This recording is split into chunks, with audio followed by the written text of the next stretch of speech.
It was their autumn, really, at the end of the summer. It was a Norwegian ship, and it was their last time of sailing in Antarctica before they went up to do their sails in the Arctic and the north of Norway, this Norwegian ship.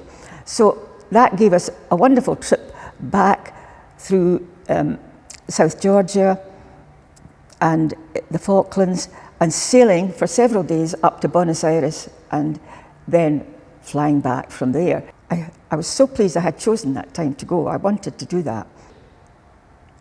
This was based on looking from the ship, as we were traveling, and it broke the sort of thick, icy scum on the water, but the water, even before it was broken, was reflecting the sky, was reflecting the late summer landscape where some of the snow and ice had slid off, leaving extraordinary patterns. I always call this one where I couldn't help but see the dog shape. And you're seeing the shapes reflected from there, you're seeing the sky reflected, there's the thickness of the icy scum that is not broken, that was broken by the ship. Then you've got the wee bits that are broken off.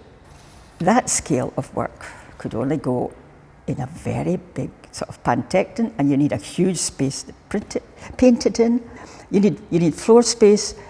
You need, if you're up a stair, you've got to remember you've got to carry it down.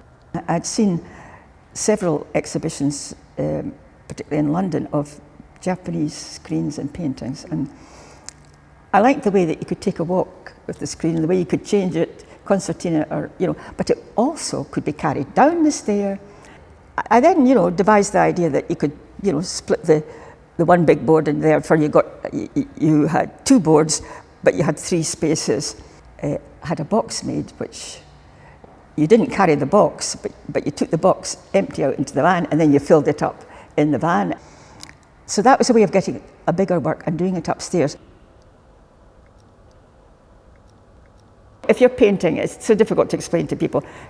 It evolves, and you never know when you're finished. That's it. When you call it finished, it's so difficult to say that's it then. But you have to stop sometime, and always, as far as I'm concerned, I want to get on to the next work, and that will be better the next one, and to call a halt and say that's the end is very, very difficult.